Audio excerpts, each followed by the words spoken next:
Donc aujourd'hui, nous recevons Monsieur Alain Aspect, qui est directeur de recherche au CNRS, professeur à l'École Polytechnique.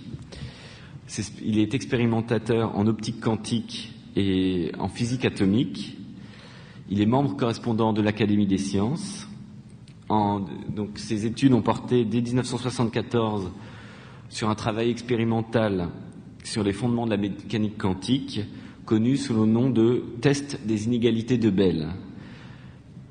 De 1985 à 1992, il a travaillé avec Claude Cohen-Tanouji au laboratoire Kastler-Brossel de l'École normale supérieure sur le refroidissement d'atomes par laser et plus particulièrement sur une méthode de refroidissement intitulée « Sous le recul du photon ».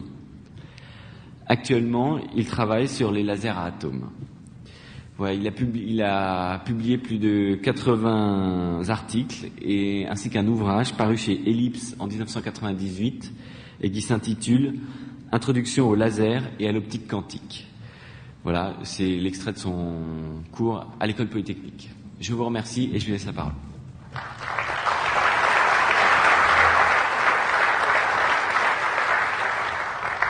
Bien, merci.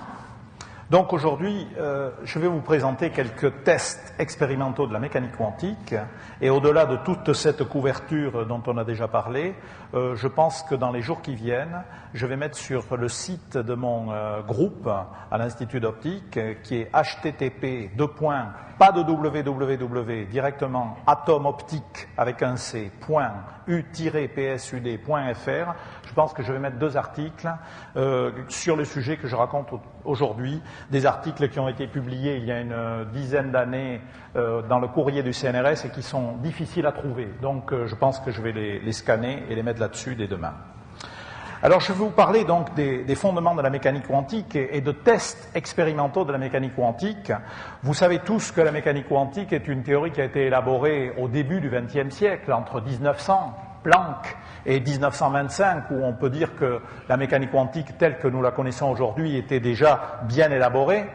Et cette nouvelle théorie physique a eu immédiatement des succès considérables en ce qui concerne l'interprétation du monde que nous avons autour de nous. C'est la mécanique quantique qui a permis de comprendre la liaison chimique, c'est la mécanique quantique qui a permis de comprendre la structure des solides, le fait que les solides sont solides, le fait que lorsque je pose ce stylo sur cette table, ici il ne passe pas à travers, mais il reste à la surface de cette table. Toutes ces propriétés du monde qui nous entoure ne peuvent s'interpréter correctement que dans le cadre de la mécanique quantique. La mécanique quantique est également le cadre naturel pour interpréter l'interaction entre la lumière et la matière. La matière émet de la lumière quand on la chauffe ou quand on l'excite, vous avez des lampes. La lumière peut être absorbée par la matière. Il existe également un processus qui s'appelle l'émission stimulée, qui est à la base du laser, et tous ces processus se décrivent parfaitement dans le cadre de la mécanique quantique. Alors, est-ce que c'est bien sérieux et bien raisonnable de vouloir prétendre tester une théorie qui est déjà manifestement si bien confirmée par le fait qu'elle explique tout le monde qui nous entoure? Eh bien, la réponse est oui, les physiciens ont eu envie, à la fin de ce XXe siècle, dans les années 1980, de faire encore des expériences pour être bien sûr que la mécanique quantique marche comme on le croit. Et pourquoi ont-ils eu cette envie en dépit de tous ces succès que je viens de brosser rapidement? Eh bien parce que la mécanique quantique, c'est une théorie qui a complètement bouleversé tous les cadres conceptuels dans lesquels s'exerçait la pensée en général et la pensée scientifique en particulier. À la fin du XIXe siècle, la physique est déjà bien établie. Il y a d'un côté les particules, les corpuscules, dont on va décrire le mouvement par la mécanique newtonienne. Mécanique extraordinairement fructueuse, c'est encore elle qui aujourd'hui nous permet de lancer des fusées aux confins des systèmes solaires avec une précision diabolique. La relativité a apporté quelques petites corrections à cette mécanique newtonienne, mais je dirais pas de bouleversement. On continue à passer à des corpuscules qui se déplacent sous l'effet de force. Et puis d'un autre côté, vous avez les ondes, dont la lumière est le plus bel exemple. Vous avez aussi les ondes sonores, mais la lumière est le plus bel exemple des ondes. Et là, vous avez l'électromagnétisme, autre théorie bien établie à la fin du XIXe siècle, et qui vous permet de parfaitement comprendre la propagation de la lumière, qui vous permet de parfaitement comprendre aujourd'hui la radio, la télé, le téléphone portable, enfin bref, tout ce qui marche avec des ondes électromagnétiques. Ces deux domaines sont bien identifiés. Il y a des objets qui sont des particules, et puis il y a des phénomènes qui relèvent des phénomènes ondulatoires. Eh bien, la mécanique quantique mélange tout ça. Un électron, au sens de la mécanique quantique, est à la fois une particule et une onde. Et la lumière, au sens de la mécanique quantique, est à la fois une onde et une particule. Et ça, c'est très difficile à comprendre, et je vais essayer de vous le montrer dans une première partie de cet exposé. Et puis, il y a un deuxième point qui a été soulevé par Einstein et ses collaborateurs Podolsky et Rosen en 1935.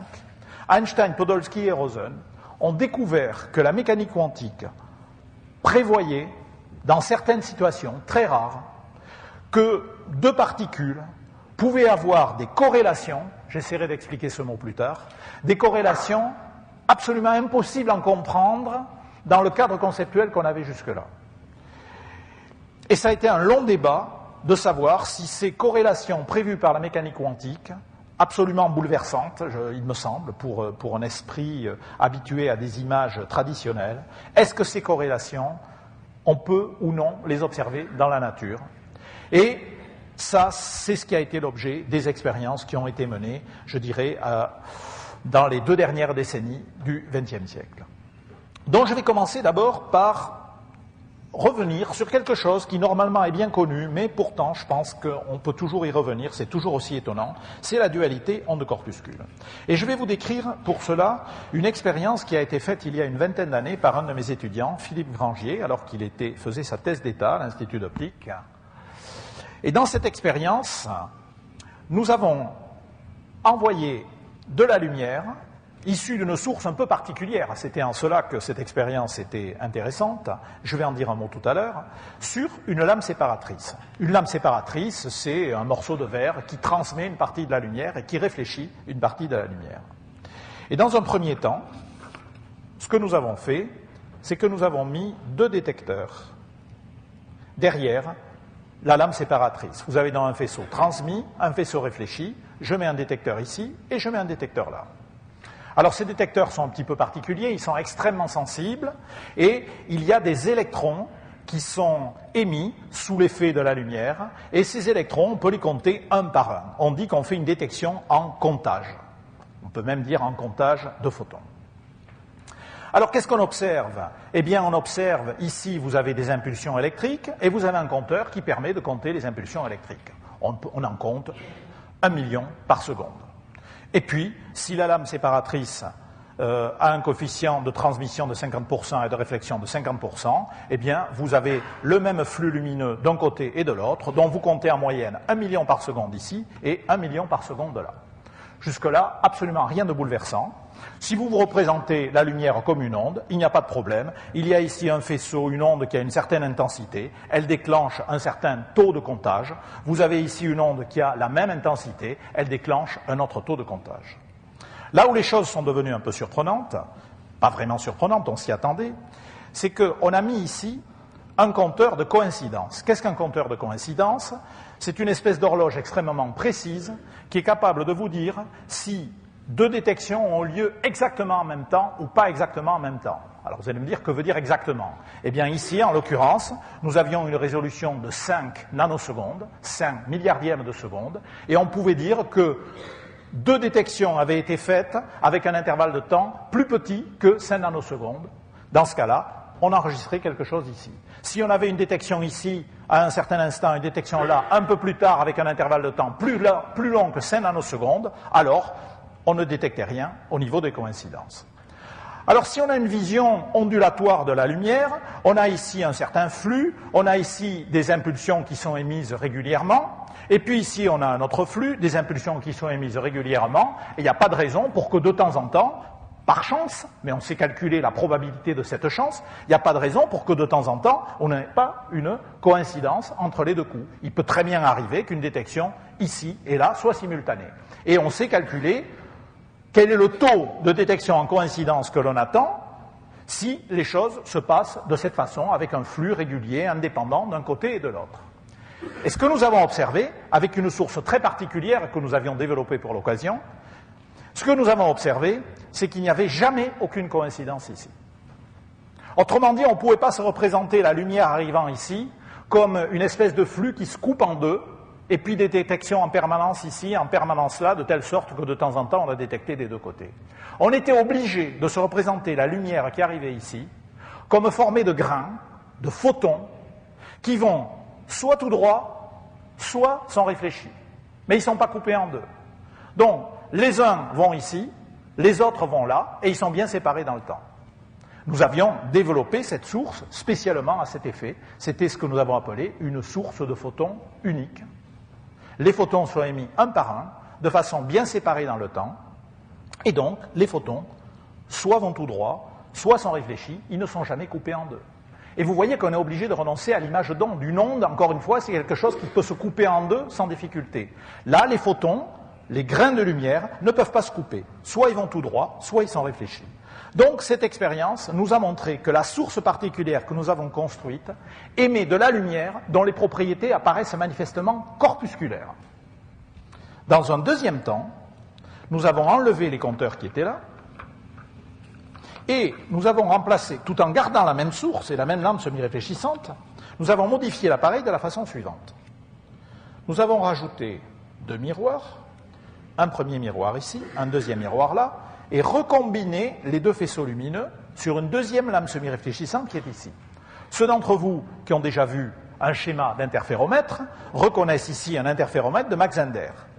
Ici, je combine, si je reprends une représentation ondulatoire, l'onde se coupe en deux, une partie de l'onde voyage de ce côté, l'autre partie voyage de l'autre côté, ces 2 ondes se recombinent sur la lame semi-réfléchissante, et si je regarde par exemple la sortie horizontale ici, eh bien j'ai une onde qui est passée par le haut, une onde qui est passée par le bas, les 2 ondes s'ajoutent, et donc si on croit à l'image onde, on va observer des interférences. On doit observer que le taux de comptage ici, ou le taux de comptage dans l'autre voie, dépend de la différence entre les 2 chemins ici.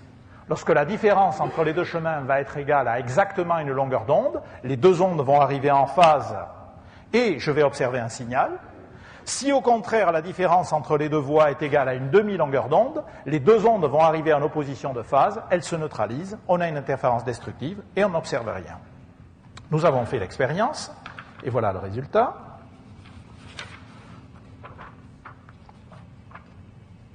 Alors on a fait l'expérience avec des rythmes plus ou moins élevés. Lorsque le taux de comptage est tellement faible qu'on n'observe que quelques coups, il est difficile de voir quelque chose. Mais si on attend suffisamment longtemps pour que, à chaque position des miroirs, on a un signal significatif, alors voilà ce qu'on observe. Dans l'une des voies, voilà le nombre de coups que je détecte en 10 secondes à chaque position du miroir. Et on voit que lorsque le miroir est ici, à cette position-là, eh bien on n'observe rien, c'est une interférence destructive, alors que quand le miroir s'est un tout petit peu déplacé, il s'est déplacé en l'occurrence d'une fraction de micromètre, alors là on a un signal qui est maximal, l'interférence est constructive. Je déplace le miroir un petit peu, l'interférence est destructive, elle est constructive. Ici, j'ai la deuxième sortie. Une sortie horizontale, la sortie verticale. Et la théorie montre que lorsque l'interférence est destructive d'un côté, elle doit être constructive de l'autre. Vous voyez bien que ça correspond à la 3e graduation. Ici, voilà, c'est constructif et ici, c'est destructif. Donc, cette expérience me montre que la lumière qui est émise par ma source, ici, se comporte bien comme une onde. C'est-à-dire, elle se comporte comme une onde qui se partagent en 2, qui se recombinent, et c'est pour ça que lorsque la différence des chemins, du chemin qui est en haut et du chemin qui est en bas, lorsque la différence des chemins est égale à une longueur d'onde entière, l'interférence est constructive, lorsque c'est égal à une demi-longueur d'onde, l'interférence est destructive. Donc cette expérience me prouve que la lumière est une onde. Oui, mais l'expérience précédente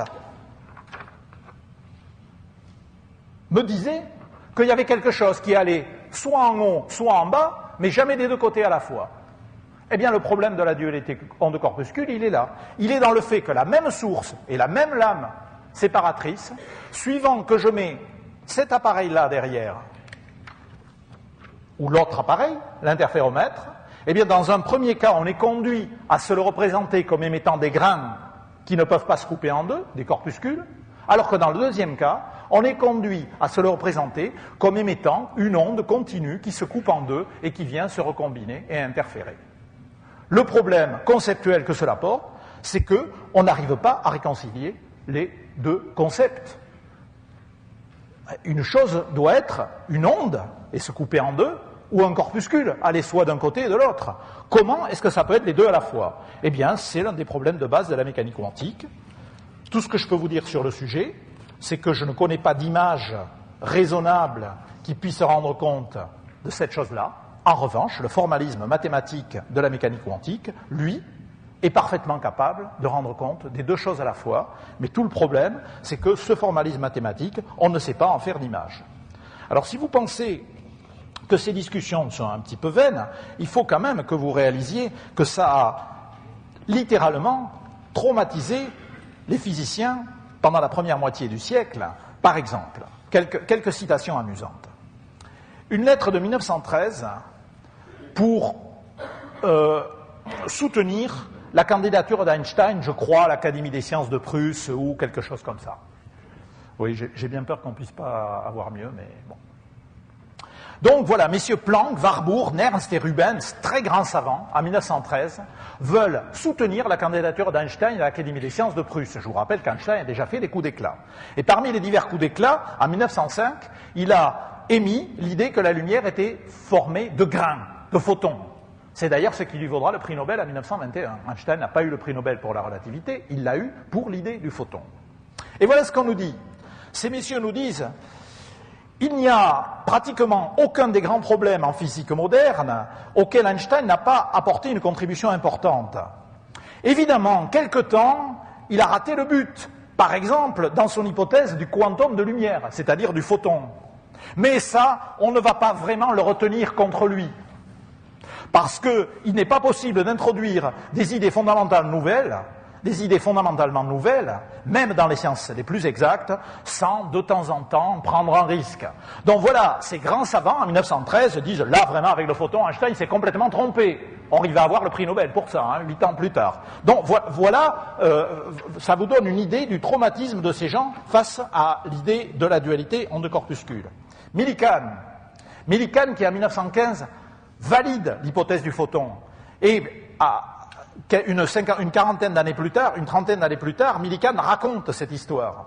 Et il revient là-dessus. Et il dit, j'ai passé 10 ans de ma vie à tester cette équation d'Einstein de 1905. Et contrairement à toutes mes attentes, j'ai été obligé, en 1915, de reconnaître qu'elle était vérifiée de façon non ambiguë, en dépit de son caractère totalement non raisonnable, car elle semblait violer tout ce que nous savions sur les interférences de la lumière, c'est-à-dire précisément sur le caractère ondulatoire. Et enfin, je ne vais pas vous abreuver de citations, Alfred Kastler, qui, vous le savez, a eu le prix Nobel dans les années 60, en 1930, jeune professeur à Bordeaux, participait à la séance de la Société des sciences physiques et naturelles de Bordeaux, et il écrit « La théorie corpusculaire et les phénomènes de polarisation de la lumière », sur la théorie corpusculaire et phénomène de polarisation de la lumière, il écrit un certain nombre de choses, et il conclut « Les efforts de conciliation de Louis de Broglie ont abouti à l'admirable synthèse de la mécanique ondulatoire aux mécaniques quantiques. » Synthèse qui dit que la lumière est à la fois onde et corpuscule. On est maintenant en 1930, on pense qu'on a compris. Et Kastler continue. Mais cette synthèse continue à inquiéter le physicien. Pour lui, la dualité entre les aspects ondulatoires et corpusculaires de la lumière reste un mystère non résolu. Est-ce que c'est résolu ou pas aujourd'hui? Personnellement, je crois qu'on s'y est bien habitué. Je pense quand même, je suis toujours incapable de vous donner une image raisonnable où je puisse vous montrer quelque chose qui est à la fois une onde et un corpuscule. La seule chose que je puisse faire, c'est vous montrer le formalisme mathématique. Mais s'il n'y avait que ça, si j'ose dire, ce ne serait pas grave. Il y a encore pire. Ce qui est encore pire, ce sont les corrélations quantiques Einstein, Podolsky, Rosen. De quoi s'agit-il? En 1935, Einstein, Podolsky et Rosen inventent ce qu'on appelait à l'époque une expérience de pensée, qui va plus tard devenir une expérience réelle, Et cette expérience de pensée, ils l'ont expliquée avec des particules matérielles, mais c'est un peu plus compliqué à comprendre, donc je vais vous la présenter tout de suite sous sa version moderne avec des photons. Alors la première chose que je dois vous expliquer, c'est ce qu'est une mesure de polarisation. Nous avons ici une source de lumière, elle émet vers la droite un flux lumineux, et nous admettons désormais qu'il s'agit de photons, de grains de lumière. Et ce photon peut être polarisé. Être polarisé, ça veut dire qu'il vibre soit dans le plan vertical, soit dans le plan horizontal, soit dans un plan à 45 degrés, et puis des tas de choses plus compliquées, polarisation circulaire, elliptique, etc. Alors comment mesure-t-on la polarisation d'un photon? Eh bien on le mesure, par exemple, avec un magnifique, j'ai ici un magnifique cristal de Spat d'Islande qui m'a été donné par des amis brésiliens. Ça vaut cher, un morceau de cristal comme ça. Et alors on observe la chose suivante. Vous voyez ici, si je le pose sur l'écran, vous voyez que les images sont dédoublées. Et elles sont dédoublées parce que la lumière naturelle qui éclaire en dessous comporte toutes les polarisations possibles. Or, le cristal qui est là est capable de discriminer entre une polarisation dans ce sens et une polarisation dans ce sens. Vous voyez que si je le tourne, le dédoublement tourne. Alors c'est avec un dispositif de ce type, ou des dispositifs équivalents, que l'on peut mesurer la polarisation de la lumière. On met ici un dispositif de ce type, et si la lumière est polarisée verticalement, elle va sortir dans le rayon du haut. Mais si elle est polarisée horizontalement, perpendiculairement au tableau ici, elle va sortir dans le rayon du bas. Et j'ai donc ainsi un appareil qui me permet de dire si la lumière est polarisée verticalement ou horizontalement. Que se passe-t-il si j'envoie sur mon analyseur de polarisation, que se passe-t-il si j'envoie de la lumière polarisée à 45 degrés? 45 degrés, c'est ni vertical ni horizontal. Eh bien, si l'appareil est placé verticalement, on va avoir 50% de chance de sortir dans le canal 1 et 50% de chance de sortir dans le canal -1.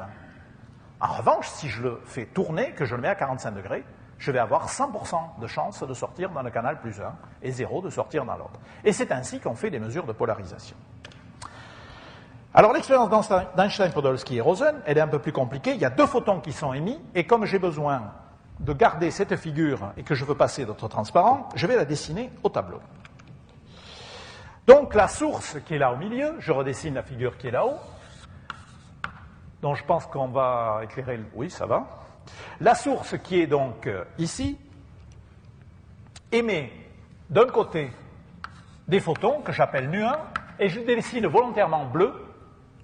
De l'autre côté, des photons que je vais appeler nu2, je les dessine volontairement vert. Ils ont des couleurs différentes, on sait parfaitement les discriminer en mettant des filtres. Ici, je fais une mesure de polarisation avec un premier analyseur de polarisation qui est capable de séparer une polarisation verticale d'une polarisation horizontale, ou bien, si je le tourne à un angle qui est caractérisé par une direction caractérisée par un petit vecteur, ici, eh bien, c'est capable de me dire si la lumière est polarisée dans cette direction ou dans la direction perpendiculaire. Si c'est polarisé parallèlement à A, je trouve +1. Si c'est polarisé perpendiculairement à A, je trouve -1. De l'autre côté, je mets un autre analyseur de polarisation dans une direction caractérisée par un vecteur petit b, et si c'est polarisé parallèlement à petit b, je trouverai +1. Si c'est perpendiculairement à petit b, je trouverai -1. Voilà le schéma de base. Alors il ne suffit pas, pour faire une expérience de type Einstein, Podolsky et Rosen, il ne suffit pas de mettre n'importe quelle source ici. Il faut avoir réussi, et c'est tout l'objet du problème, à construire ce qu'on appelle un état intriqué, ou un état Einstein, Podolsky et Rosen. Que ceux qui n'aiment pas les mathématiques ne s'effrayent pas dans ce qui vient. Il y a des équations, mais si vous fermez vos oreilles au moment des équations, vous pouvez continuer à écouter ce que je dis. Et puis ceux d'entre vous à qui ces équations parlent, je pense que ça ne leur gâchera pas la soirée. Vous allez voir, c'est simple les mathématiques qu'on utilise ici. C'est parfois difficile, mais ici ce sont des mathématiques simples. Lorsque j'ai deux photons qui sont émis ici, mes deux photons pourraient être polarisés tous les deux verticalement suivant la direction X. Dans ce cas-là, on dirait qu'on a fabriqué une paire XX. Mais on pourrait aussi bien avoir émis deux photons qui tous les deux sont polarisés suivant Y. comme ça. Et dans ce cas-là, on dirait qu'on a une paire polarisée YY. La chose stupéfiante qui a été reconnue par Einstein, Podolsky et Rosen, qui est autorisée par le formalisme de la mécanique quantique, c'est qu'on peut fabriquer un état intriqué de ce type, qui est la superposition d'un état où les deux sont polarisés suivant X et les deux sont polarisés suivant Y, et ça, je ne peux plus faire aucun geste pour vous dire le premier photon est comme ça et le deuxième est photon. Et comme ça, les deux photons sont liés de façon totalement indissoluble et seule la polarisation, si j'ose dire, de l'ensemble a un sens. Cet état-là, je ne peux en aucun cas le factoriser en disant le premier photon est polarisé comme ça et le deuxième est polarisé comme ça. C'est ce qui caractérise un état intriqué, c'est qu'on ne peut plus parler des propriétés individuelles de chacun d'entre eux, bien qu'ils soient en train de s'éloigner et qu'ils peuvent s'éloigner de 10 mètres, 100 mètres, 1 kilomètre. Une année-lumière, si vous voulez. Ce qu'Einstein, Podolsky et Rosen ont reconnu, c'est que dans cet état remarquable, eh bien, si on se met à faire des mesures de polarisation ici, on va avoir des résultats qui sont très fortement corrélés, et je vais passer 2 ou 3 minutes à essayer de vous expliquer ce que ça veut dire. N'ayez pas peur des équations, je vais vous expliquer ça avec des mots.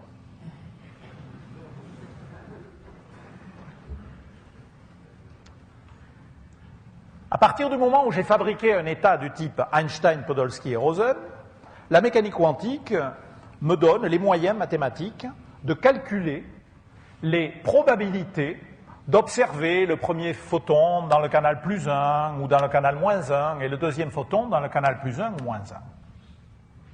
C'est ainsi que je peux calculer la probabilité de trouver le premier photon dans le canal plus 1 pour une certaine orientation.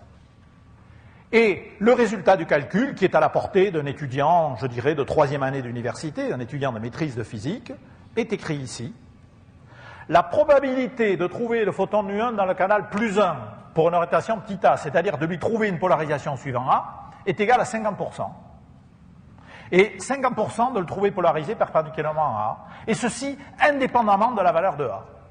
Donc ça veut dire qu'il n'a l'air pas polarisé du tout. Quelle que soit l'orientation de mon polariseur, je trouve 50% de chances qu'il soit polarisé suivant cette orientation et 50% qu'il soit polarisé perpendiculairement. Et puis je peux le tourner, je trouve toujours le même résultat. Ça n'a pas l'air polarisé du tout. Ça a l'air totalement aléatoire. Je prévois exactement la même chose pour l'autre côté, c'est ce qui est indiqué par l'équation qui est écrite ici. La probabilité de trouver plus 1 dans l'orientation petit b est égale à la probabilité de trouver moins 1 dans l'orientation petit b, et ça vaut 1,5, ça vaut 50%. Là où les choses deviennent intéressantes, mais un peu plus difficiles à calculer, c'est lorsque je calcule la probabilité conjointe P++ de AB. Qu'est-ce que ça veut dire? Je me pose la question, quelle est la probabilité de trouver plus 1 ici et plus 1 là pour 2 orientations AB. Le calcul est ce qu'il est, il n'est pas si compliqué que ça, et le résultat, c'est 1,5 de cosinus carré de l'angle entre les deux polariseurs. Peu importe la formule, le point important est le suivant. Si les deux polariseurs sont parallèles l'un à l'autre, si l'angle entre A et B vaut 0, les deux polariseurs ont été réglés suivant la même direction. Alors, cette probabilité est égale à 1,5, parce que cosinus de 0, ça vaut 1. Alors, récapitulons. La probabilité de trouver nu1 dans le canal plus 1 vaut 1,5. Mais la probabilité de trouver nu1 dans le canal plus 1 et nu2 dans le canal plus 1 vaut 1,5 également. Ça veut donc dire que la probabilité conditionnelle de trouver nu2 dans le canal plus 1 lorsque j'ai trouvé nu1 dans le canal plus 1, cette probabilité conditionnelle est égale à 100%. Il y a donc corrélation totale entre le résultat que j'ai trouvé ici et le résultat que j'ai trouvé là. Je peux d'ailleurs calculer de la même façon P moins de AB et je trouve le même 1,5 de cosinus carré. Je trouve donc de la même façon que si nu1 est allé dans le canal du bas, alors nu2 est allé avec certitude dans le canal du bas. Et si vous n'êtes pas encore complètement convaincu, eh bien vous regardez P plus moins. P plus moins est proportionnel au sinus carré de l'angle, et quand l'angle vaut 0, on sait que le sinus de 0, ça vaut 0, donc P plus moins vaut 0.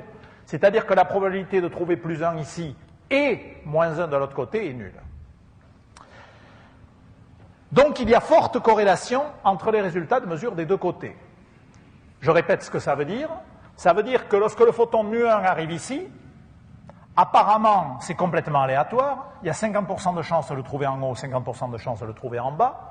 Pour l'autre, ça a l'air totalement aléatoire. Il y a 50% de chance de le trouver en haut et 50% de chance de le trouver en bas. Mais en fait, ce n'est pas aléatoire du tout. Parce que si je trouve l'un en haut, je trouve l'autre en haut. Et si je trouve l'un en bas, je trouve l'autre en bas. Donc les hasards des deux côtés sont totalement corrélés. C'est aléatoire ici, aléatoire là, mais ces deux aléatoires sont strictement corrélés. Voilà ce que prédisent Einstein, Podolsky et Rosen. Alors maintenant, si les deux polariseurs ne sont pas strictement parallèles, eh bien, la corrélation apparaît sous forme d'une fonction qu'on appelle coefficient de corrélation et dont on peut calculer la valeur. Je ne rentre pas dans ces détails techniques. Le point important est que le coefficient de corrélation vaut 1 quand les polariseurs sont parallèles entre eux, vaut moins 1 quand les polariseurs sont croisés. C'est ce qui est indiqué ici. La valeur moins 1 veut dire que si je croise les polariseurs, lorsque je trouve le photon ici, je trouve avec certitude l'autre dans le canal de signe opposé. Ce n'est pas très difficile. Bien. Ayant donc établi ce point, il y a des fortes corrélations entre les photons. Einstein et ses collègues se sont posé la question, comment arriver à se représenter ces corrélations entre les résultats de mesure ici et là. Je suis sûr que je rends le caméraman malheureux parce qu'il m'a dit de ne pas dépasser la ligne verte, mais il faut que j'approche du tableau quand même. Non, ça va, ça roule? Bon. Comment comprendre les corrélations entre le résultat de mesure de polarisation sur ce premier photon et le résultat de mesure sur le deuxième? Alors, quand vous avez un calcul qui vous a donné un résultat, la première chose que vous avez envie de faire, c'est de regarder si le calcul ne vous suggère pas une image. Ben, je peux vous dire que le calcul global, il vous suggère 0 image, parce que c'est un calcul qui se fait dans un espace mathématique abstrait, qui porte globalement sur les deux particules. Je connais personne qui ait réussi à construire une véritable image simple avec ça. Mais on peut torturer un petit peu le formalisme quantique. Par le torturer, je veux dire faire un calcul parfaitement légitime, mais un peu trop compliqué. Vous savez, quand vous passez un examen, il y a toujours la solution simple, celle qui permet de répondre à la question en 1 minute, qui permet donc d'avoir la meilleure note le plus vite possible, mais il y a des façons plus compliquées qui arrivent au bon résultat. Et il y a une façon un peu plus compliquée qui arrive au bon résultat, qui est la suivante. Encore une fois, vous inquiétez pas pour les équations, il y en a qui les comprendront, et pour les autres, je raconte au tableau ce que ça veut dire. Et la deuxième image, c'est la suivante. Vous imaginez que ce polariseur est un peu plus près de la source que le deuxième, de telle sorte qu'on va d'abord faire cette mesure, et puis la deuxième. Et dans ce cas-là, les bons livres de mécanique quantique me disent comment je fais pour faire le calcul. Je dis voilà, le premier photon arrive ici, et j'ai 50% de chance de trouver plus 1, 50% de chance de trouver moins 1. Si je trouve plus 1, j'ouvre le livre, et il y a quelque chose qui s'appelle postulat de réduction du paquet d'ondes, qui me dit, une fois que j'ai trouvé plus 1, alors le deuxième photon, instantanément, devient polarisé parallèlement au résultat que je viens de trouver. Et si je trouve moins 1, c'est-à-dire perpendiculaire à petit a, eh bien c'est la même chose. Le postulat de réduction du paquet d'ondes me dit le deuxième photon, instantanément, est polarisé perpendiculairement à petit a. Et si j'applique ça, eh bien je retrouve le résultat que j'avais trouvé par le calcul plus rapide qui me permettait d'avoir la bonne note à l'examen, mais qui finalement me donne le même résultat. Alors évidemment, le problème, c'est que cette image est très dure à avaler. Surtout pour quelqu'un comme Einstein qui croyait que rien ne pouvait aller plus vite que la lumière. Car cette image vous dit, si je trouve plus 1 ici, alors instantanément, l'autre là-bas, c'est qui doit être parallèle à A. Mais si je trouve moins 1, alors instantanément, l'autre là-bas, c'est qui doit être perpendiculaire à A. Et ça, que les polariseurs soient à 1 micron, 1 mètre, 1 kilomètre ou une année-lumière. Alors évidemment, pour Einstein, qui pensait que rien ne pouvait aller plus vite que la lumière, c'était quand même extrêmement choquant, et c'est pour ça qu'il a beaucoup argumenté sur le sujet. Et à ce moment-là, il est arrivé en disant, mais écoutez, on n'est quand même pas obligé de croire à des calculs aussi invraisemblables. Enfin, on peut croire au résultat du calcul, mais on n'est pas obligé de croire aux images qui sont suggérées par ce calcul. Après tout, moi, je peux vous montrer une image qui me permet de comprendre ces corrélations. Et l'image est la suivante. C'est une image, par cause commune, fluctuante, dans le passé. Alors je vous explique.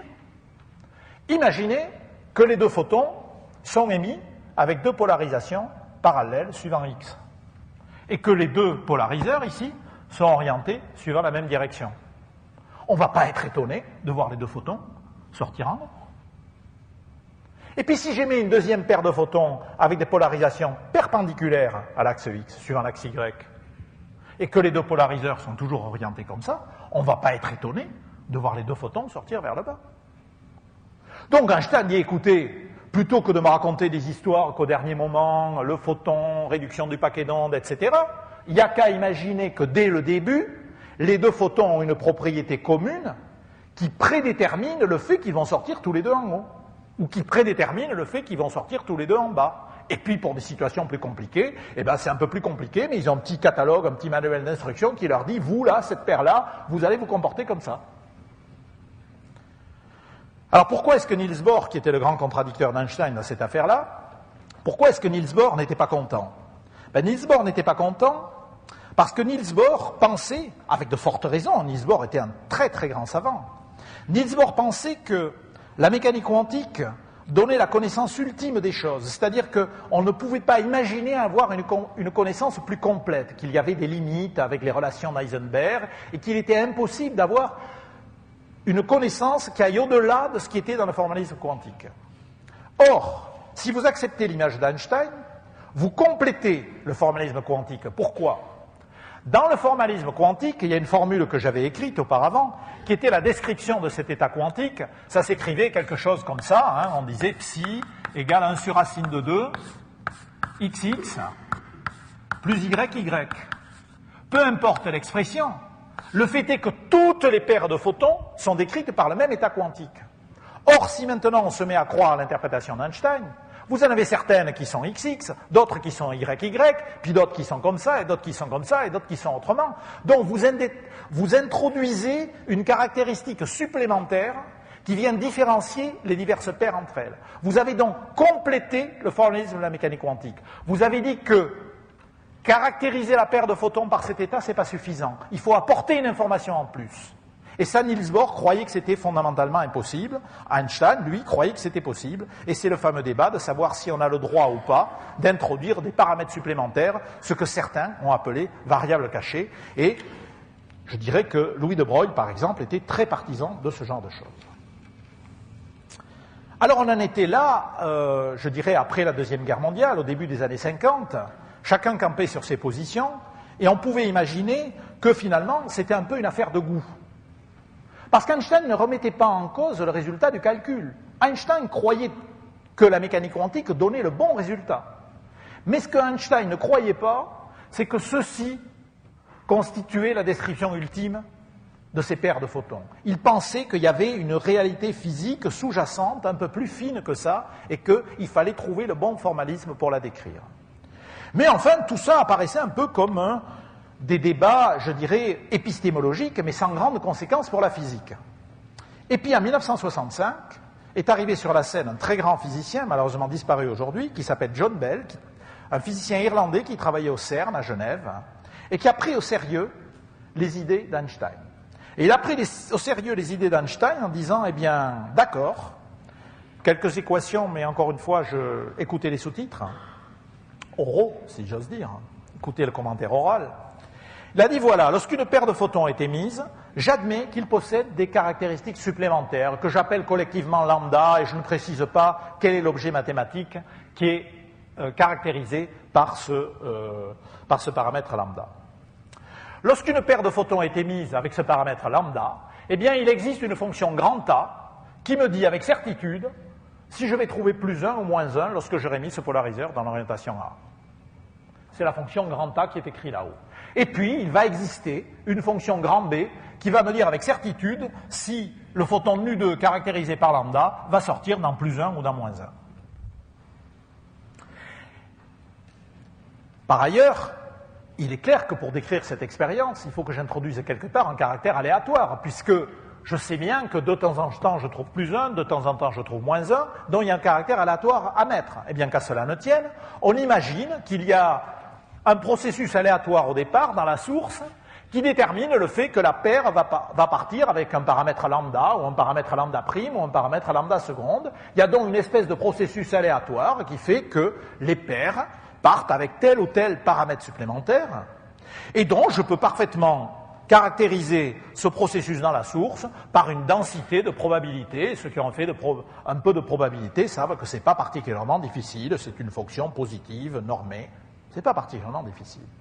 Et le point clé est le suivant: dès l'instant où j'ai donné explicitement une valeur pour la fonction grand A, une valeur pour la fonction grand B et une valeur pour la densité de probabilité ρ, eh bien, je peux calculer toutes les probabilités qui m'intéressent, et en particulier, je peux calculer avec cette théorie à paramètres supplémentaires, je peux calculer le coefficient de corrélation, le fameux coefficient de corrélation de polarisation que j'avais su calculer avec la mécanique quantique. Et l'espoir d'Einstein, c'était qu'il existait des théories à paramètres supplémentaires qui permettraient de reproduire tous les résultats de la mécanique quantique. Car alors on aurait réconcilié les prédictions de la mécanique quantique auxquelles Einstein croyait, et tous les physiciens croyaient, avec une image du monde beaucoup plus raisonnable, parce que si, dès le départ, les photons savent qu'ils vont sortir en haut ou en bas, eh ben, on n'a pas de problème particulier avec des signaux qui vont plus vite que la lumière ou je ne sais quoi. Donc l'espoir était là. Alors, pour vous donner une petite idée, on peut par exemple, ici c'est un tout petit modèle que j'appelle naïf, qui n'est pas si naïf que ça, mais peu importe, on peut par exemple se dire, voilà, les deux photons partent, ils sont tous les deux polarisés comme ça. Et puis on invente une fonction, qui est une fonction un peu astucieuse ici, et puis il y en a d'autres qui partent comme ça, et d'autres qui partent comme ça, et on admet qu'il y en a la même proportion qui partent suivant toutes les directions. Et si je fais un calcul avec ce petit modèle-là, qu'est-ce que je trouve? Ben, je trouve un résultat très intéressant. C'est la courbe verte qui est là-dessous. C'est un exemple pédagogique que je trouve intéressant, parce que cette courbe verte qui est là, qui est le résultat de ce petit modèle très simple, est finalement pas très loin de la prévision de la mécanique quantique. La prévision de la mécanique quantique, c'était un cosinus, je l'avais écrit quelque part, c'est la courbe pointillée qui est ici. Et vous voyez que la corrélation prévue par mon modèle simple est de 100% quand les polariseurs sont parallèles, et de -1 quand les polariseurs sont croisés. Quand c'est à 45 degrés, ça vaut 0, je ne commente pas ça, mais vous voyez que c'est la même chose que la prédiction de la mécanique quantique. Donc ici, là, ça coïncide exactement avec la prédiction de la mécanique quantique, puis le reste du temps, ça n'est pas très loin. Donc on se dit, en travaillant un peu, en faisant un modèle un peu plus raffiné, on va sûrement arriver à pousser la courbe verte vers la courbe rouge, et Einstein sera content, on lui aura fait un modèle à variable cachée qui reproduit toutes les prédictions de la mécanique quantique, et tout va marcher bien. Et donc la question se posait quand on a commencé à réfléchir à ces choses-là. Ne peut-on espérer un modèle à paramètres supplémentaires suffisamment élaboré pour reproduire toutes les prédictions de la mécanique quantique? Et c'est là que John Bell rentre en scène et il nous sort le théorème de Bell, qui n'est pas compliqué du tout, puisque le théorème de Bell tient au fait que non, il n'est pas possible d'inventer un modèle à paramètres supplémentaires qui reproduit toutes les propriétés de la mécanique quantique. Alors, qu'est-ce qui lui permet d'affirmer ça?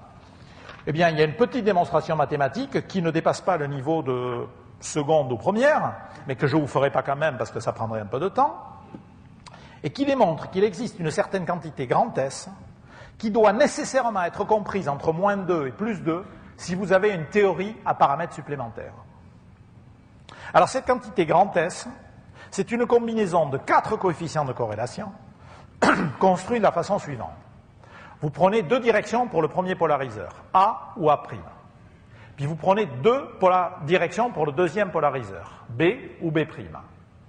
Et puis, vous faites la mesure en prenant A et B. Vous faites une mesure. Après, vous changez. Vous faites A et B'. Bon. Puis, vous prenez la deuxième orientation. Vous faites A'B'. Et enfin, vous faites A'B. Vous avez donc fait 4 mesures. Et puis vous les combinez de cette façon-là. 3 signes plus, 1 signe moins, ça c'est le petit coup de génie de John Bell, d'avoir trouvé qu'il fallait mettre un signe moins ici. Et John Bell vous démontre que si ces corrélations peuvent être décrites par l'histoire des paramètres cachés, c'est-à-dire le fait que les photons, lorsqu'ils partent, ils savent où ils vont, alors cette quantité est nécessairement comprise entre +2 et -2. Or, si vous prenez le calcul de la mécanique quantique que j'ai présenté au début, enfin dont j'ai présenté le résultat en tout cas, il n'est pas très difficile de voir que lorsque les directions A, B, A' et B' sont disposées ainsi, avec des angles de 22 degrés,5, pourquoi 22,5? Parce que 2 fois 22,5, ça fait 45, le cosinus de 45, ça fait 1 sur racine de 2, bref, vous trouvez que la mécanique quantique prévoit qu'avec ces orientations particulières, la quantité S qui est ici doit valoir 2 racines de 2. Et 2 racines de 2, ça vaut 2,8. Et 2,8, c'est plus grand que 2, il n'y a pas de doute. Donc, la mécanique quantique viole l'inégalité de Bell. Or, l'inégalité de Bell s'applique à tout modèle à variable cachée. Ça veut donc dire que la mécanique quantique est incompatible avec les modèles à variable cachée, ou, en prenant le problème dans l'autre sens, il n'existe pas de modèle à variable cachée qui est capable de prédire les résultats prévus par la mécanique quantique pour ces orientations-là. Donc, réponse de John Bell, vous pouvez toujours essayer les théories les plus compliquées que vous voulez à variable cachée, vous n'arriverez jamais à reproduire les résultats de la mécanique quantique. Il faut donc renoncer à décrire les corrélations Einstein, Podolsky et Rosen par ce modèle pourtant si sympathique où, dès le départ, les paires de photons possédaient la propriété qui déterminait ultérieurement le résultat de la mesure. Alors, dans la démonstration de John Bell, je passe sur un certain nombre d'hypothèses. Il y a une hypothèse absolument essentielle qui est la suivante. Dans le raisonnement de John Bell, pour arriver à cette fameuse inégalité que je vais écrire de l'autre côté, S compris entre moins 2 et 2, il y a une hypothèse essentielle qui est que, pour démontrer cette inégalité, on doit admettre que le résultat de la mesure, ici, ne peut pas dépendre instantanément de ce qui se passe de l'autre côté. Et réciproquement, ce qui se passe ici ne peut pas dépendre instantanément de ce qui se passe ici. Et également, la façon dont les paires sont émises dans la source ne peut pas dépendre des orientations que je choisis pour les deux polariseurs qui sont là. Alors cette hypothèse a l'air très naturelle pour tout physicien normalement constitué, mais néanmoins ici on est en train de toucher aux concepts les plus subtils dont on peut se demander est-ce que cette hypothèse est vraiment raisonnable? Après tout, on pourrait imaginer qu'il y a une force inconnue qui s'exerce, une interaction inconnue qui s'exerce entre tous ces objets et qui fait que, eh bien non, au moment où les paires sont émises ici, elles ont senti d'une certaine façon, par une interaction que nous connaissons mal, elles ont senti l'orientation des polariseurs. Mais alors, il y a une bonne façon d'empêcher ce scénario de se produire. Ce serait de laisser partir les deux photons, et puis pendant qu'ils sont partis, hop, on tourne d'une façon aléatoire le polariseur qui est là. Alors là, il est clair que, à cause du principe de causalité, qui fait que les conséquences viennent après les causes et que rien ne peut aller plus vite que la vitesse de la lumière, il devient clair qu'à ce moment-là, la façon dont les paires sont émises ne peut pas dépendre des orientations que je donnerai dans le futur à ces polariseurs, et de la même façon, ce qui se passe ici ne peut pas dépendre de ce qui se passe au même moment de l'autre côté, parce que de toute façon, ça a changé une quantité aléatoire entre-temps.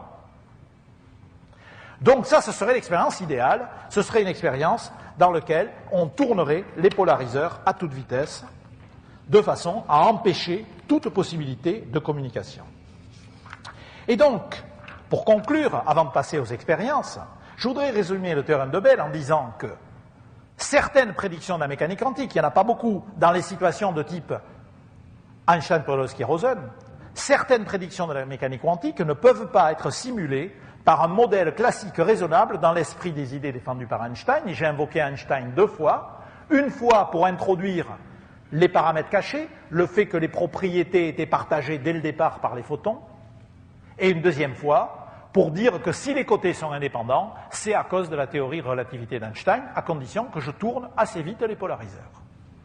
Bien. Eh bien, à partir de là, il était tentant de faire des expériences, et dans les années 70, une première série d'expériences ont été faites par des physiciens aux États-Unis. C'est ce que j'appellerai les expériences de première génération, et je ne vais pas les décrire parce que je n'ai plus trop de temps. Et ces expériences ont donné des résultats que je dirais contradictoires, ce qui n'était pas étonnant vu l'état de la technique de l'époque. Au début des années 1980, nous avons fait des expériences, excusez-moi pour le transparent en anglais, je n'ai pas réussi à retrouver, j'en ai en français mais je n'ai pas réussi à le retrouver. Nous avons fait des expériences à Orsay où, en bénéficiant de tous les progrès, des lasers, de l'optoélectronique, nous avons réussi à faire une expérience, vous le remarquerez, qui ressemble très exactement à l'expérience idéale qui est dessinée au tableau. Et c'était la première fois qu'on faisait une expérience comme ça. Vous avez les deux photons qui s'en vont, ils sont séparés par des filtres colorés qui me permettent de distinguer le photon vert et le photon violet. On ne voit pas bien les couleurs là-haut, mais moi je le vois là-dessus. Donc celui-là est vert, celui-là est violet. Et puis ici, vous avez des séparateurs de polarisation, un peu comme ce cube, où c'est des choses un peu plus modernes faites avec des empilements de couches diélectriques. Et puis ici, on détecte dans la voie +1, dans la voie -1. On est capable de faire tourner pour régler le paramètre la direction A. L'autre côté, on est capable de tourner pour régler la direction B. Voilà. Et avec cette expérience, on peut en un seul coup mesurer toutes les quantités nécessaires pour déterminer le coefficient de corrélation. Et quand on a fait cette mesure, qu'est-ce qu'on a trouvé? Eh bien, le résultat de la mesure est là. Le S trouvé dans l'expérience est égal à, bon, je passe sur les décimales, 2,7 pratiquement, en excellent accord avec ce que prédit la mécanique quantique, et clairement très au-dessus de la limite des inégalités de Bell. Donc il n'y a aucun doute, ce résultat vous montre que la nature suit très bien la mécanique quantique, même dans ce cas où il y a un conflit violent avec les inégalités de Bell, c'est-à-dire un conflit violent avec toute interprétation en termes de cause commune dans le fait que les photons connaîtraient dès le départ ce qu'ils doivent faire. Alors vous allez me dire, oui, mais reste l'affaire de la localité, l'affaire de faire tourner les polariseurs rapidement. Alors à l'époque, c'était difficile. Si j'avais le temps, je vous montrerai une photo qui vous montre que chacun des détecteurs, c'est un bloc qui fait une centaine de kilos, il y a des polariseurs, il y a des photomultiplicateurs blindés avec des enceintes en plomb, des choses comme ça. Comment espérer faire tourner un polariseur d'une centaine de kilos en un temps court par rapport au temps de propagation de la lumière entre ici et là? J'avais un laboratoire de 13 mètres de long, je disposais d'une dizaine de milliardièmes de secondes pour faire tourner le polariseur, il n'était pas question de le faire tourner. Alors on a trouvé une astuce. L'astuce est la suivante. Au lieu de chercher à faire tourner les polariseurs, on met ici un petit aiguillage, un commutateur, un aiguillage, qui envoie la lumière soit vers ici, soit vers là. Ici, je mets le polariseur dans la première orientation B. Ici, j'en mets un deuxième dans une deuxième orientation B', et mon aiguillage enverra le photon soit vers B, soit vers B', et l'ensemble est équivalent à un seul polariseur qui tourne de B en B'. Cette expérience est une expérience très difficile, à la limite de ce qui était possible de faire, c'était en 1982.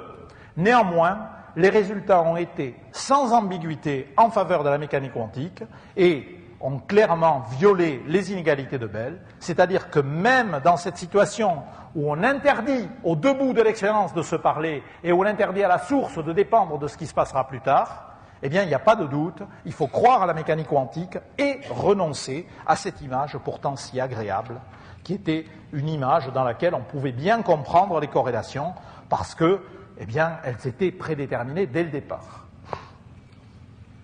Alors, pendant une quinzaine d'années, cette expérience est restée la seule de ce sujet, et puis il y a 2 ans, il y a une expérience bien meilleure que celle que nous avions faite, qui a été faite à Innsbruck, dans l'équipe de Anton Zeilinger, qui confirme de façon admirable qu'effectivement il faut croire à la mécanique quantique. Alors vous voyez, c'est une expérience dans laquelle maintenant les photons se propagent dans des fibres optiques. Chaque fibre optique fait 400 mètres, donc on envoie un photon d'un côté, un photon de l'autre. On a tout le temps pour tourner de façon aléatoire les polariseurs en cours de route. On a beaucoup plus de temps, donc on peut faire des choses beaucoup plus raffinées. Et le résultat de cette expérience magnifique est de façon indubitable en faveur de la mécanique quantique. Donc, où en sommes-nous? Eh bien, nous sommes au point où, manifestement, il faut renoncer à une image qui aurait été pourtant bien agréable pour comprendre ces corrélations. Pourquoi aurait-elle été agréable?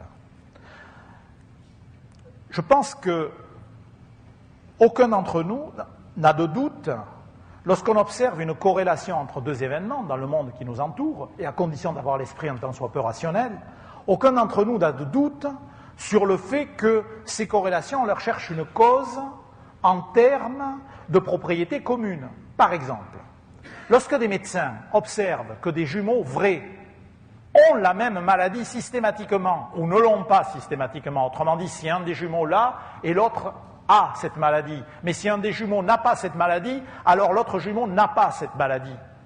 Je pense que personne d'entre nous ne doute que cette maladie est sûrement d'origine génétique. Ils ont les mêmes chromosomes. Et c'est l'expression de ces chromosomes qui sont les mêmes chez les deux jumeaux qui fait que les deux malheureux ont la maladie ou que les deux bienheureux n'ont pas la maladie.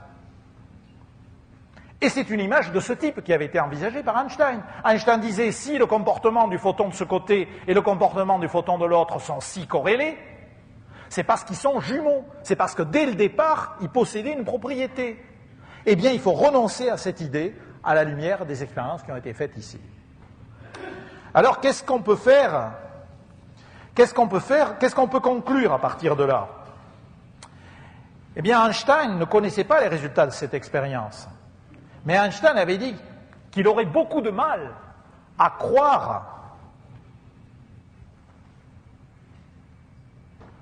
mais que, admettons qu'il faille renoncer à interpréter ces corrélations par une image telle que celle qu'ils auraient aimée, alors il ne voyait que deux possibilités. Soit laisser tomber l'exigence d'une existence autonome de la réalité physique présente en différentes portions de l'espace, ou accepter que la mesure de S1 change instantanément la situation réelle de S2. Que voulait-il dire? La première hypothèse, c'est que Einstein lui pensait qu'à partir du moment où les deux photons étaient séparés, à cause de la relativité, lorsque deux objets sont séparés, ils constituent deux entités indépendantes. Et il dit que si on croit vraiment très fort à la mécanique quantique, et donc aujourd'hui on peut dire au résultat de ces expériences, eh bien on peut être amené à renoncer à cette idée, et c'est précisément ce qui est écrit dans le formalisme de la mécanique quantique qui est ici. Lorsque j'écris un vecteur d'état de ce type pour la paire de ce photon, comme je vous l'ai dit tout à l'heure, il s'agit d'un état intriqué. Je ne peux plus dire que le premier photon a une certaine polarisation et que le deuxième a une certaine polarisation. Même s'ils sont très éloignés, je ne peux décrire que globalement cette paire. C'est un objet intriqué. Et si je n'accepte pas cela, alors la seule possibilité qui me reste, c'est d'accepter que la mesure de S1, ici la mesure du premier photon, nu1, va affecter instantanément la mesure de l'autre côté, aussi loin que ça soit, et ça, vraiment, c'est très contraire à la relativité. Même si on peut démontrer que, de toute façon, en aucun cas, il n'est possible de transmettre des vrais messages utilisables plus vite que la lumière. Donc la conclusion, c'est sans doute qu'il faut accepter quelque chose de ce type-là, c'est-à-dire accepter que deux photons intriqués, même quand ils sont très loin l'un de l'autre, ils continuent à constituer un tout non séparable. Alors, ce qui est tout à fait étonnant dans ce domaine, et je crois que je vais conclure là-dessus, c'est que vous pouvez penser que toutes ces discussions sont des discussions très formelles. Alors, je suppose que si vous êtes venu ici ce soir à cette conférence, ça ne vous choque pas particulièrement, et c'est que vous aimez la connaissance pour la connaissance, et que le fait de discuter sur la représentation ultime que nous pouvons avoir du monde, ces discussions de titans qui avaient lieu entre Einstein et Bohr, ça vous intéresse.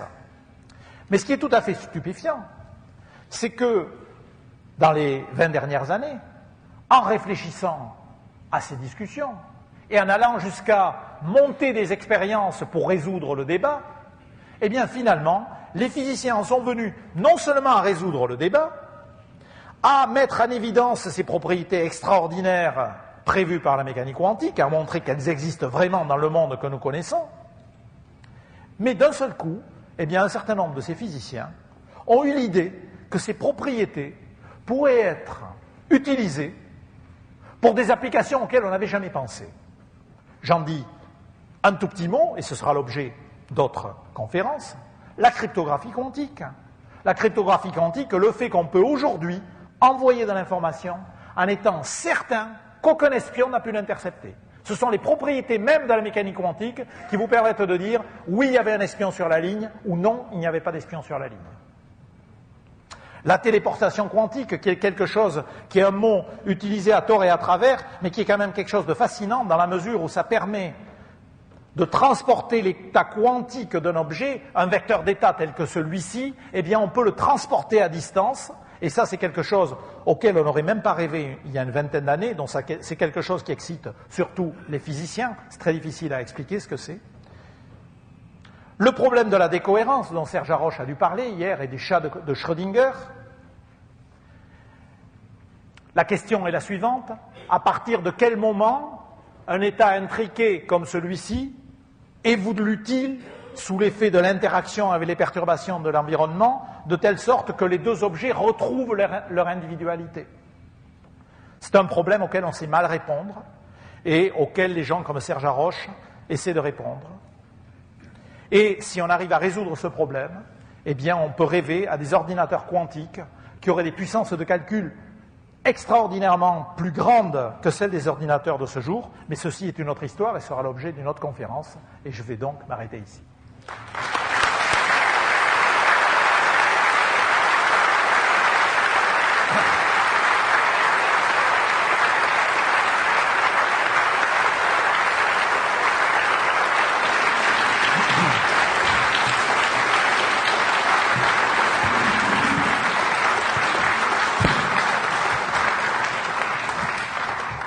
Merci.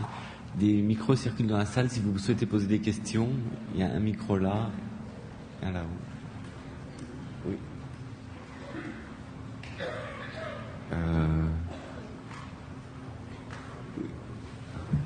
Il n'y a pas de micro? Les micros arrivent. Vous pouvez parler sans micro, hein, je vous entendrai. Ah non, ils veulent enregistrer, bon, d'accord. Allez-y, allez-y.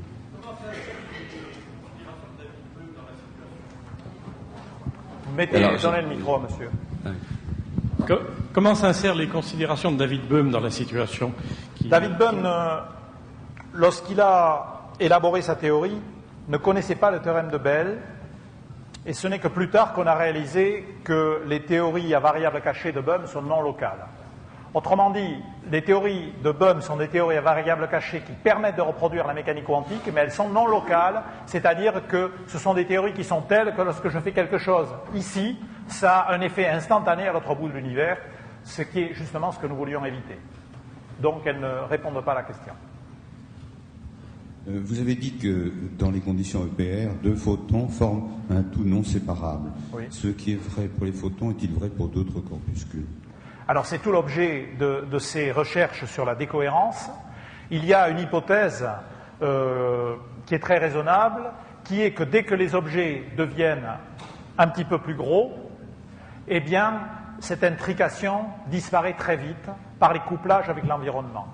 Au fond, un photon, contrairement à ce qu'on pourrait penser, a très peu de couplage avec le monde extérieur. Si vous prenez la propagation de le faire propager dans le vide, ou bien dans certaines conditions dans une fibre optique, il est très peu perturbé par le monde extérieur. Mais lorsque vous avez un objet qui est plus gros, cet objet est sensible à toutes les interactions avec le monde extérieur. Et plus il est gros, plus il est sensible avec le monde extérieur. Et il y a une hypothèse raisonnable sur la décohérence qui est que plus les objets sont gros, plus ces perturbations du monde extérieur vont casser cette intrication et vont faire que les objets vont devenir séparés, et séparables, et séparés. Oui. Oui, monsieur. Oui. Je voudrais vous poser la question concernant l'interprétation que De Broglie et Bohm avaient donnée de l'expérience des fentes de Young, en faisant intervenir ce qu'ils appelaient le potentiel quantique, qui permettait de réintroduire la notion de trajectoire et donc de particules dans l'expérience des fentes de Young. Oui, alors l'expérience des fentes de Young, c'est un peu une version, je dirais, rustique de celle que j'ai présentée dans la première partie avec l'interféromètre de Mach-Zehnder. Alors l'inconvénient de ces interprétations, il est vrai que Bohm, on en revient à Bohm, et De Broglie avait donné des interprétations de type variable cachée, c'est une forme de variable cachée, et que ces interprétations-là ne résistent pas aux expériences sur les inégalités de Bell, c'est-à-dire qu'on montre sans grande difficulté que les théories à variable cachée qui permettent de reproduire tous les résultats de la mécanique quantique sont des théories non locales, c'est-à-dire encore une fois des théories dans lesquelles, si je fais quelque chose ici, ça a une influence instantanée à l'autre bout de l'univers. Le potentiel quantique de Bohm et de Broglie, ce potentiel quantique est totalement non local. Je tourne un bouton ici et il change instantanément. Donc il n'obéit pas à la relativité d'Einstein, donc c'est quand même une solution très délicate et en tout cas certainement pas dans l'esprit de ce que défendait Einstein. Oui. Votre magnifique expérience est capitale pour la pensée scientifique, encore plus que pour la physique. Cependant, il me semble que vous n'avez pas suffisamment insisté sur le fait que votre source émet exclusivement des photons couplés ayant même plan de polarisation, même vecteur de polarisation. Donc, au fond, l'intrication n'est autre que, à leur naissance, cette espèce de propriété commune de plan de polarisation. Alors, je vous remercie de votre question, monsieur. C'est la question que l'on me pose à chaque fois. Et non, justement, si mes paires de photons étaient comme ça obéirait aux inégalités de Bell. C'est ce que j'ai essayé de vous démontrer. Non, laissez-moi vous expliquer, j'ai bien compris votre question. La question de monsieur, c'est, mais enfin, finalement, monsieur, c'est très simple ce que vous avez fait. Vous avez produit des paires de photons qui, dès le départ, étaient comme ça, puis il y en avait d'autres qui, dès le départ, étaient comme ça, donc il ne faut pas s'étonner qu'ils soient corrélés. Mais justement, il y a un moment, je suis d'accord, j'ai raconté beaucoup de choses, mais il y a un moment où une étape de mon raisonnement vous a échappé, c'est que précisément, si c'était si simple que ça, le monde, alors j'aurais dû trouver un résultat plus petit que 2. Mais je trouvais 2,7. Le fait que je trouve 2,7, ça veut dire que l'affaire des photons jumeaux, ça ne marche pas.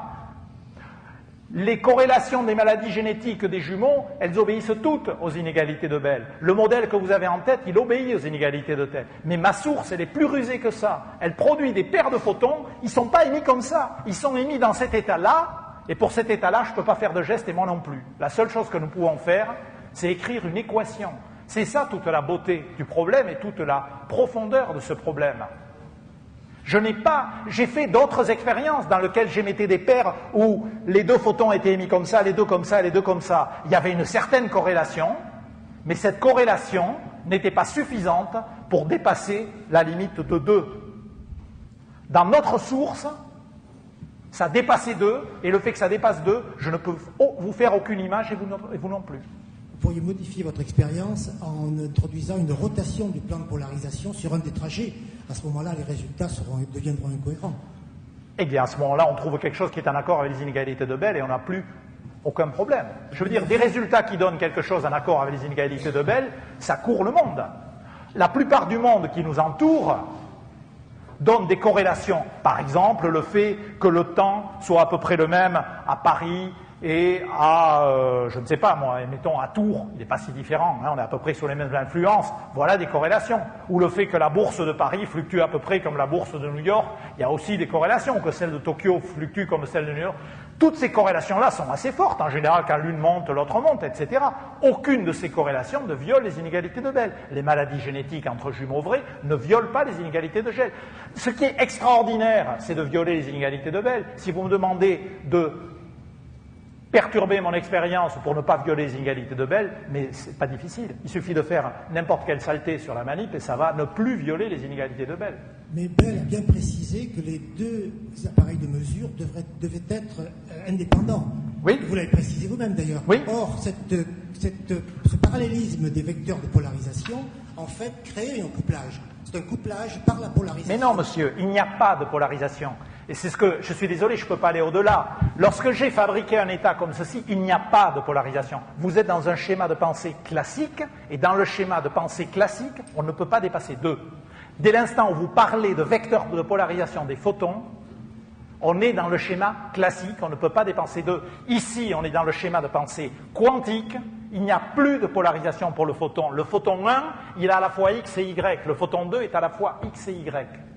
La polarisation est une propriété constante. Je sais, monsieur, en électromagnétisme classique, monsieur, c'est une propriété constante, pas en mécanique quantique. C'est tout le mystère de la mécanique quantique. Je refuse de croire à... Mais c'est votre droit de refuser, monsieur. Oui, allez-y. Est-ce que des expériences ont été réalisées sur des quantités physiques autres que la polarisation? Alors, il y a eu des essais. En particulier, il y a eu quelques essais dans les années 70 au commissariat à l'énergie atomique, à Saclay, avec les spins de protons. C'était des expériences intéressantes, mais malheureusement qui ont donné des résultats beaucoup moins probants que les expériences faites avec les photons. Il se trouve que les photons sont quand même un objet, si j'ose dire, privilégié pour l'étude des propriétés quantiques.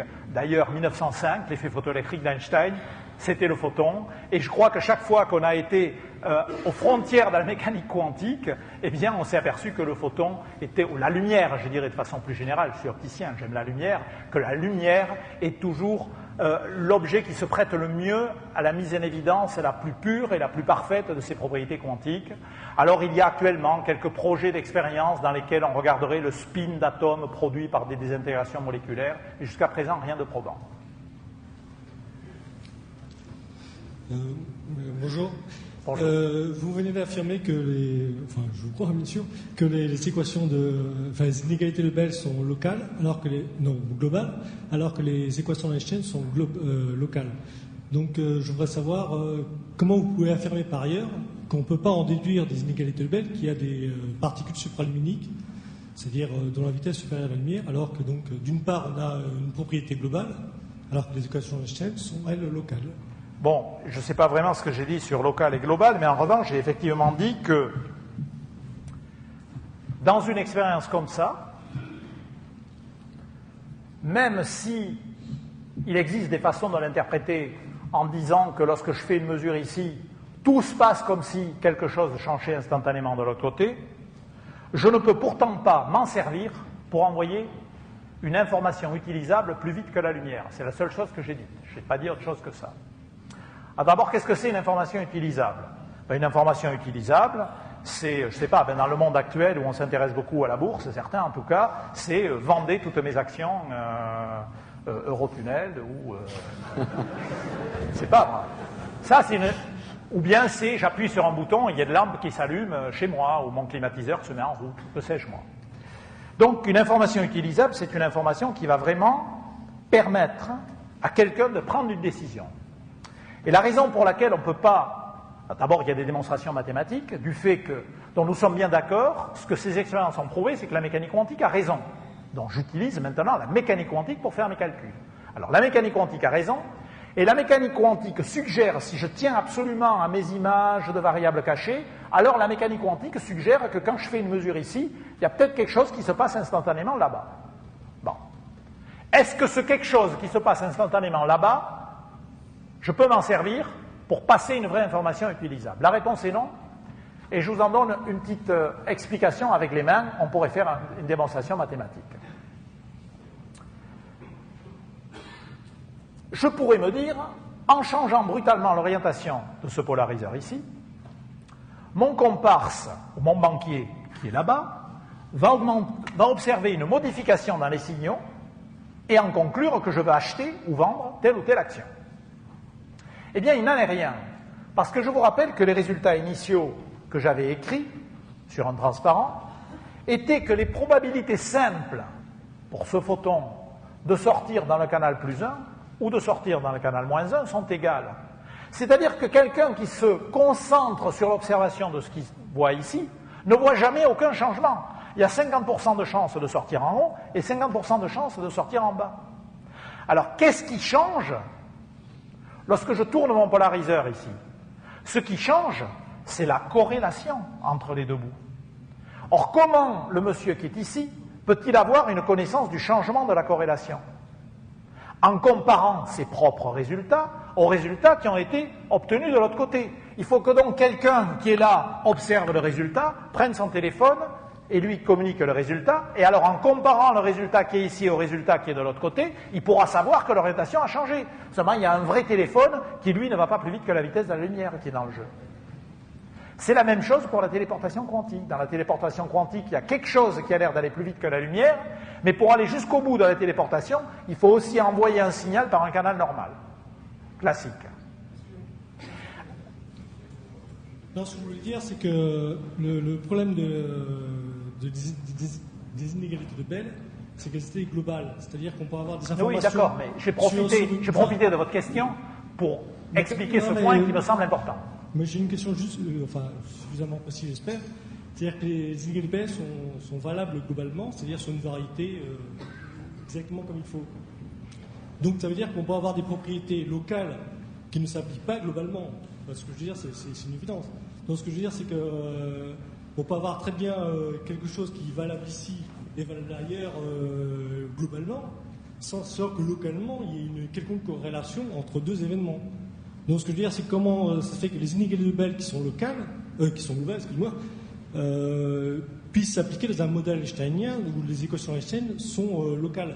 Non, mais attendez, je crois que là, quand même, je ne suis pas d'accord avec vous. Je crois qu'au contraire, les inégalités de Bell, c'est quelque chose qui est dans le droit fil des idées d'Einstein, c'est-à-dire les inégalités de Bell, leur cohérence, c'est le fait qu'on se dit, ici j'avais deux photons ensemble, donc ça c'était local, ils ont pris des propriétés, ensuite ils se sont séparés, chacun localement a amené ses propriétés avec lui, et puis le résultat de la mesure ici ne dépend que des propriétés locales de celui-là, et puis le résultat de la mesure ne dépend que des propriétés locales d'autres, et donc c'est tout l'esprit d'Einstein, de cette localité, qui est retranscrit dans les inégalités de Bell. Donc je ne vois aucune contradiction entre les inégalités de Bell et l'esprit d'Einstein. Au contraire, les inégalités de Bell sont l'expression la plus parfaite, me semble-t-il, des idées d'Einstein. Mais ce qu'il faut bien reconnaître, c'est que le monde qui est face à nous n'obéit pas à ce schéma. Le monde qui est face à nous viole les inégalités de Bell, et donc dans le monde qui est face à nous, eh bien, même lorsque les deux systèmes se sont séparés, on est obligé de continuer à se le représenter comme un tout inséparable qui, lui, est non local. Je pense que je ne peux pas en dire plus. Oui, bonjour. J'aurais voulu savoir à propos de la... Je vois pas, oui. Oui. À propos de la téléportation quantique, savoir ce que c'était et si ça avait une corrélation avec l'expérience de téléportation qui a eu lieu, dont on a parlé un petit peu dans l'actualité, donc savoir si c'était la même chose et si oui. Oui, c'est la même chose, sauf que ce n'est pas la façon dont les journalistes en ont parlé. Est-ce que vous pouvez nous en parler un petit peu plus, s'il vous plaît? Ah oui, mais l'idée de la téléportation quantique, c'est quelque chose qui est fascinant, mais à mon avis qui est fascinant seulement pour les physiciens. Alors c'est fascinant pour le grand public parce que il y a des physiciens farceurs qui ont utilisé le mot téléportation, qui fait évidemment référence à Star Trek. Alors du coup, les journalistes se sont précipités là-dessus. Mais c'était une blague entre physiciens, si vous voulez.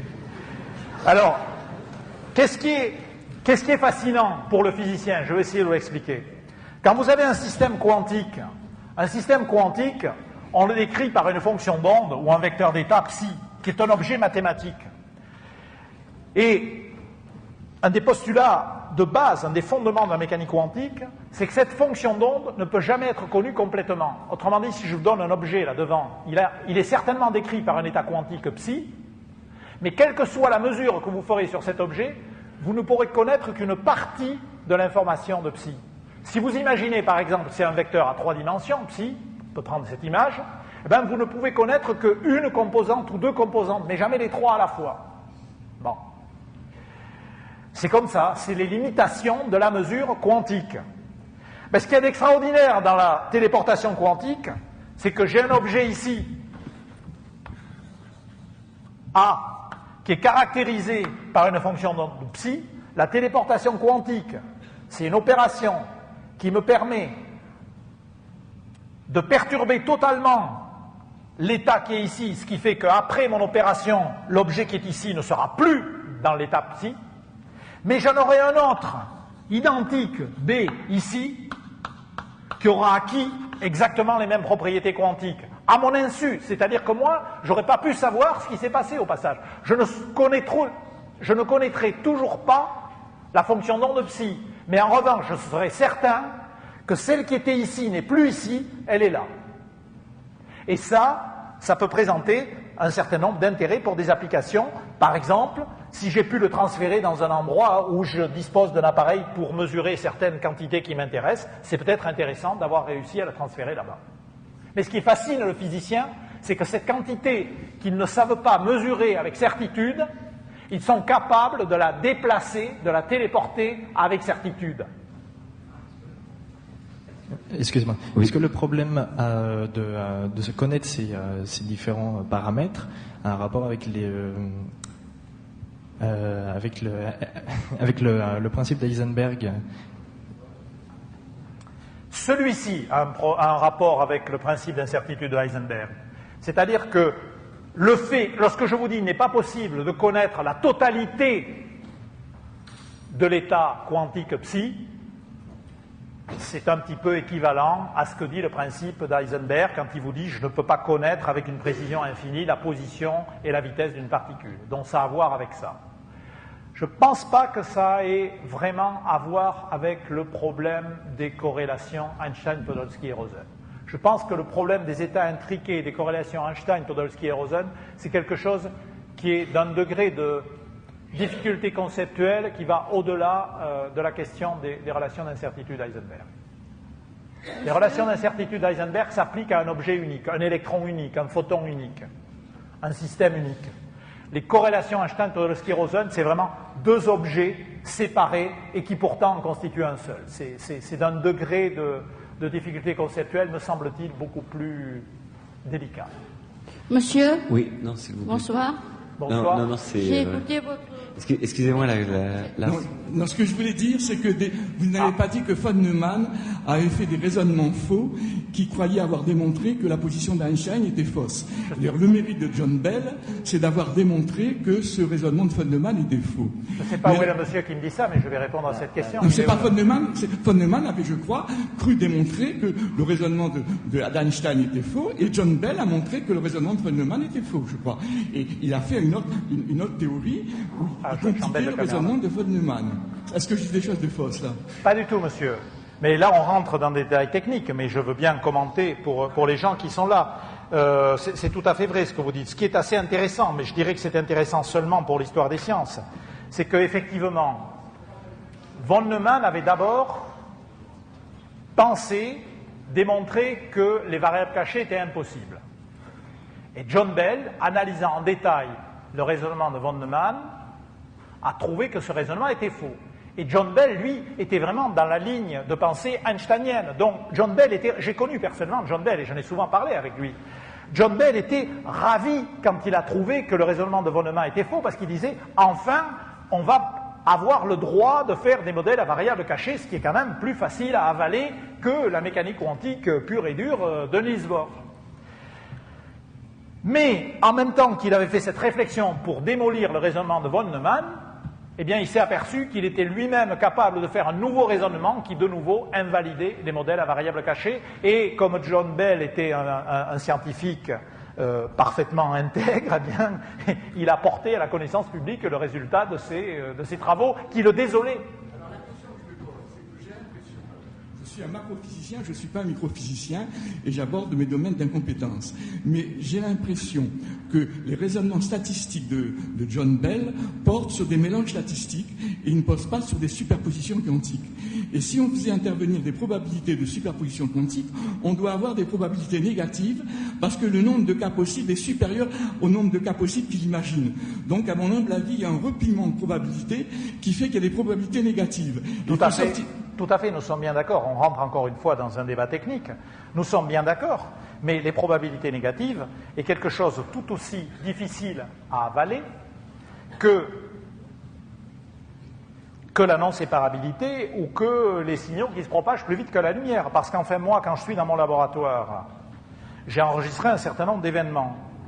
Et puis ensuite, lorsqu'un événement du même type se produit avec une probabilité négative, ça veut dire qu'il disparaît des traces qui sont dans mon laboratoire, ça veut dire qu'il est effacé des mémoires de mes ordinateurs, et ça veut dire qu'il est effacé de mes bandes de papier.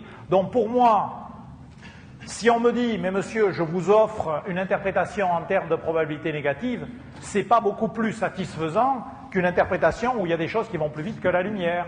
Non, donc vous avez parfaitement raison, monsieur. Ce que vous dites, c'est que les inégalités de Bell s'appliquent à une vision classique du monde. Mais on est bien d'accord, et c'est de ça qu'il s'agit. S'il s'agit de dire, mais la mécanique quantique est non classique, eh bien, c'est ce que la violation des inégalités de Bell démontre.